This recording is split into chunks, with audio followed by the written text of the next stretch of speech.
for those of you who may not be as experienced with Flipgrid, what is it? Flipgrid is an online video discussion platform. So it is accessible via their webpage, which is flipgrid.com, or an app. And the app is really helpful because it allows students to be able to film themselves in a variety of locations and is easily accessible on the go. It's a free app. And basically what you do is Flipgrid has kind of done some upgrades recently with some kind of vocabulary changes. Now they're called groups. They used to be called grids. But now what you would do is create a group either by your class, your specific section. You could do a school. Centro de Idiomas could do a group for all the students. Professors could create their own group, and it can also be used outside of the school setting with family groups or business groups. And basically what participants do are record videos based on a prompt that, in our case, the educator would decide on, and they can also respond to each other. And so that's what's really exciting. That creates that interpersonal engagement between the students as well as between the educators and the students. So there's a lot of potential here for enhancing speaking as well as listening. So those are the two threads of the English language learning that they're going to be focusing on using this digital tool: speaking and listening comprehension. And luckily, educators are 100% in control of this tool. You can set it up to where you would approve videos before they're posted publicly or within your group. You can moderate it in many different ways. You always have the ability to delete one, to move it to a different place in the group if you have several topics. So there's a lot of control that educators have, which is always good in making sure everyone's kind of being safe and putting appropriate stuff on their videos. So as I mentioned, this tool is beneficial for assignments that you want to enhance listening and speaking. And there are many, many different possibilities. On the screen here, I've included 3 different ways that I have used Flipgrid in my classroom. I have done, let me see if I can get this tool here. So on this part of the screen, it's okay. Right here on the bottom, this is what I've done for a cultural food share. In the past, for holidays, we like to have potlucks where students bring in foods from their culture. And for this assignment, I had them video themselves making the dish, kind of like a food, program, TV program, where they're the host. And so this is an example of some students who have shared with us, their food items or cultural dish from India, from Peru, and from Albania, in this case. And they edited it. They were in the kitchen. They showed the ingredients. I just said film, and then the students kind of take it upon themselves. They're finding editing software online that's free. They're going above and beyond. It gives them Flipgrid also gives students a great outlet for creativity. So that's one other benefit. I've also done, on the upper right, some practice interview questions where I recorded myself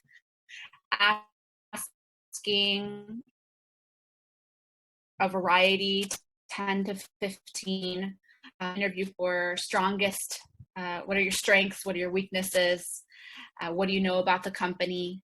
And then they would practice responding to those interview questions. I know Nora, there was a section in our syllabus where we practiced interview questions and resume writing and things like that. So this is a way for them to practice their body language, their confidence, their pronunciation in answering interview questions.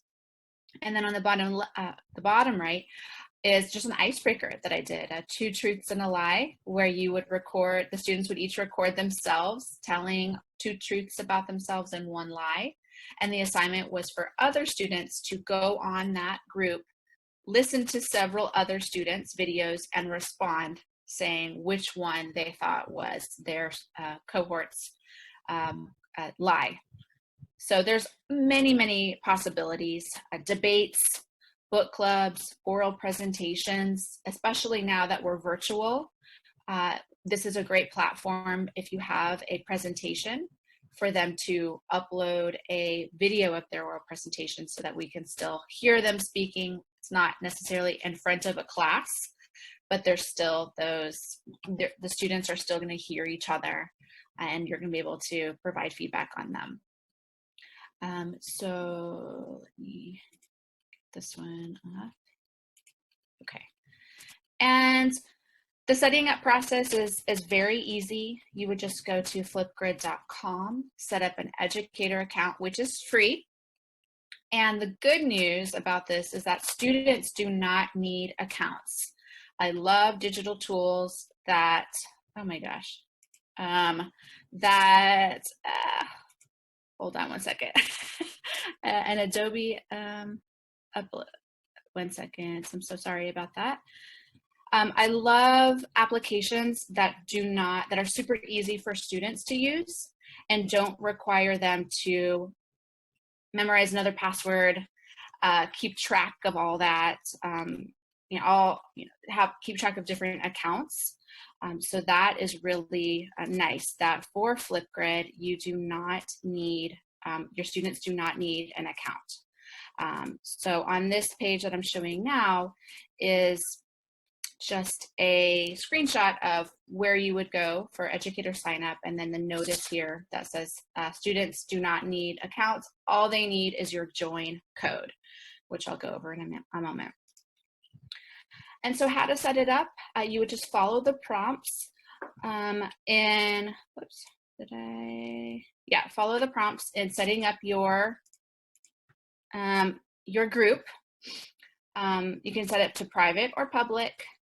It will automatically generate a join code. However, you can change this to something easier if you wanted, such as your name or the assignment topic, perhaps. And for all of you, you can set it up to where it would be by student email. The only thing is that all the participants would need to have the same email domain. So it would have to be at unal.edu.co, for example. For me, my students have all different types of email at yahoo.com, at gmail.com, at theirwork.com. So for me, I add students by username, which is the bottom option here. And I typically do their first name and last initial, something easy for them to remember.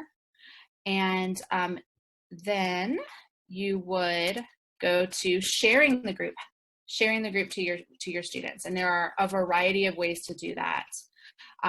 What's really cool once we're back in person is that it will generate these cool little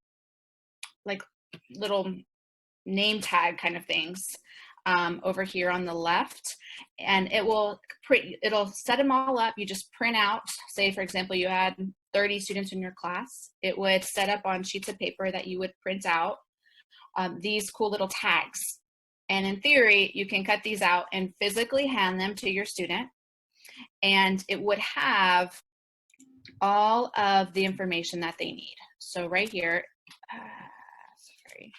it would have their name, their join code here, their student ID, and using their phone, they can also just use the QR code to access the group.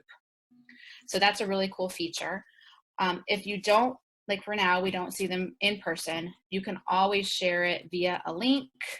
And if you've got Remind here, Facebook, lots of different platforms that you can share the link to for your students. Feedback from students who have used digital tool. One that's really specific to this digital tool is their ability to watch and listen to themselves speaking English, a recording of themselves. And so that's really unique to this digital tool. There are not many opportunities for them to do this. And they really enjoyed listening to themselves.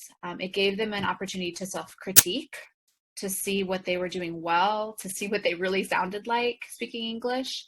And once they got over the nervousness of having to record themselves speaking English, they really found that to be a huge benefit to them. Even though your students in general are younger than mine and could possibly be what's considered digital natives, being that they have grown up in an environment with technology, they're very comfortable using apps and uploading and things like that.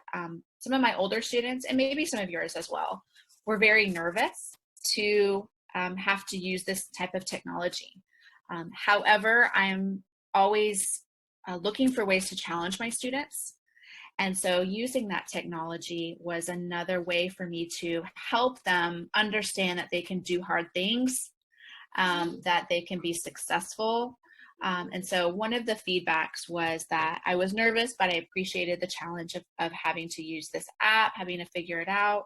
I think even Tatiana, as a teacher, could maybe speak to having to learn this process of learning this digital tool.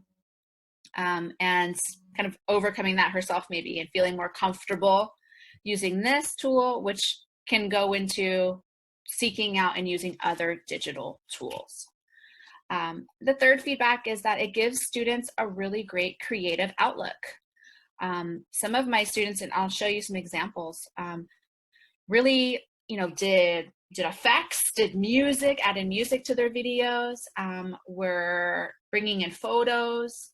It allows them to use English in a creative way, which makes it exciting, which makes it relevant to them, makes it authentic. These are all things that we should be striving for and our students' English output, because it helps motivation, it helps them enjoy learning English and seeing why it's so important in their lives.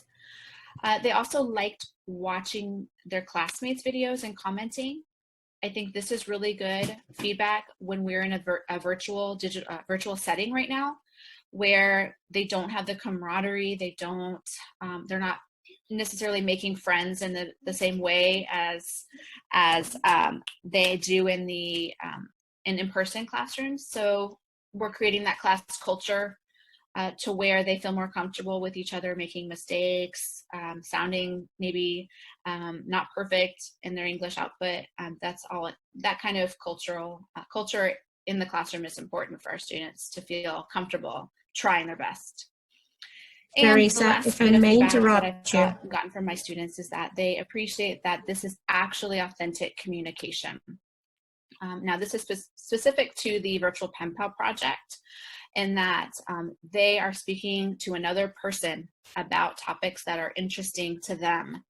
And so they really felt motivated, intrinsically motivated, to do their best English that they could, because they wanted to make sure their pen pals understood them, that they could communicate what they wanted to communicate with another person. So as any of you who have traveled to an English-speaking country, you know about that motivation of wanting to communicate your best in English with someone in English for nothing. So what I would like everyone to do right now is to try this out yourself. So I'm going to share, I created a practice group for us, and I want you to go through the steps of uploading a video. So this is going to be our tech try, and I want you all to go open a new tab if you're on a computer, go to flipgrid.com, or you can also download it to your phone, the app, but just going to the website right now is probably fastest. And you're going to enter the code. I want you to practice what your students would do so that you know what to expect and any challenges that you can help them through. The code is UNAL. And you're going to join with your @unal.edu.co email address. I've set up the group so that only people with that domain have access to it. And I want you to go ahead and record your first Flipgrid video response to a prompt. So when you go to the website, you're going to see this at the very top. You are not going to create an account right now. You are just entering in a code. This is exactly what your students would do. They would not create an account. They would go to the website and enter in a join code. Join code is UNAL. Then you're going to get this one. It's going to say UNAL Tech Try. And you're going to enter in with your UNAL email address. Okay, so and I'll walk you through it also. So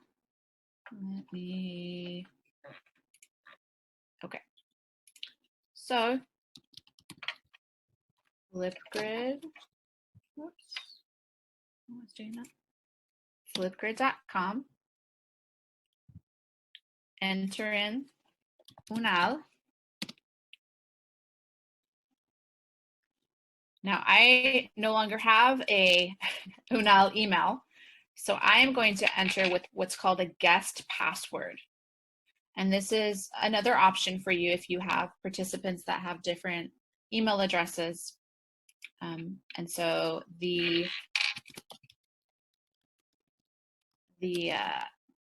me see if I can show it.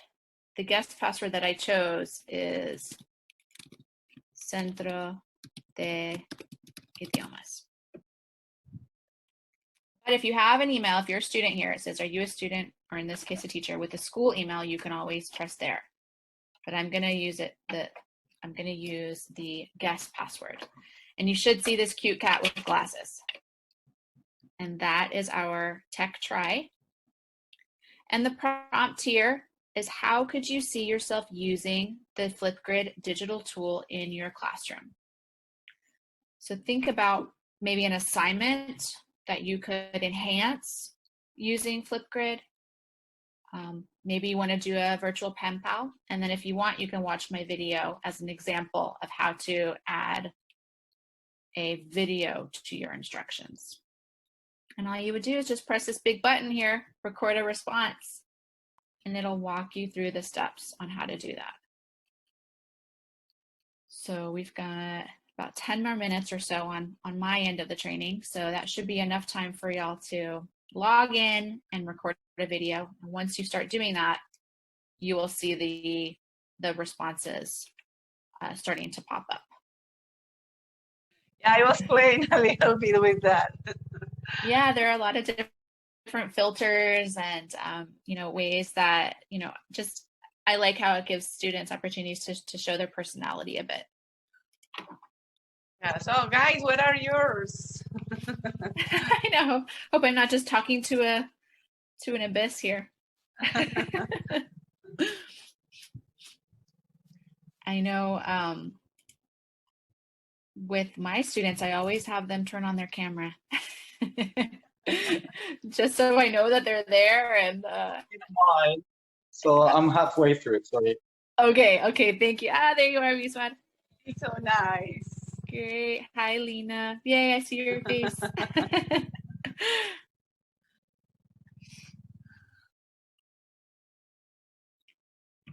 I don't want to have my talking in the background of their videos, so I don't want to talk too much.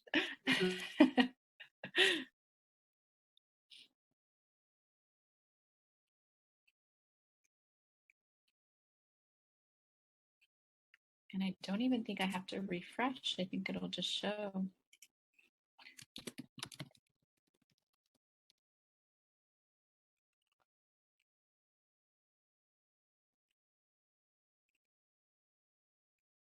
And I can like all these.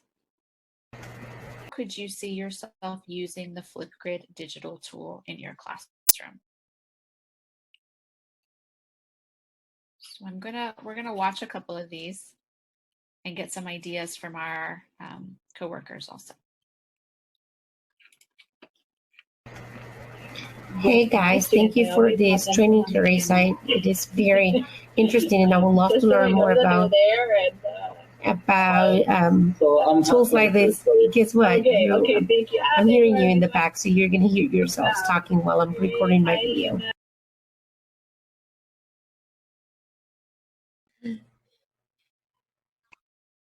Oh, hi. Since I arrived a little late, I did not see the whole function of the app, but on top of my head, I can think of using it similarly to what you guys did, which is, the intercultural exchange. But also, if there wasn't the possibility of having like international students interacting with our Colombian ones, I would kind of pair with any other colleague whose courses are basically the same as mine, and to give them like quarterly assignments on the topics that we are seeing according to our syllabus.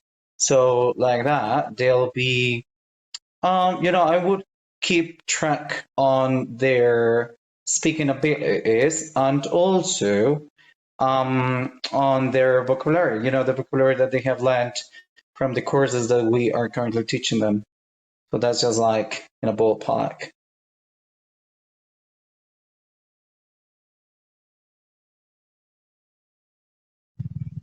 Well, hello everyone. I hope I can use this tool with my students next semester, hopefully with Clarissa again, and just to have a lot of interaction talking about how this remote or virtual environment is affecting their learning, maybe talking about their plans for the future and how they foresee the future after all this situation passes. So that's what I think. Awesome. I love the ideas. There are, I feel, many possibilities for this platform, and I really like it. I feel it's pretty user-friendly for the educator and for the students. And thank you so much for your time. I really enjoyed being able to reconnect with you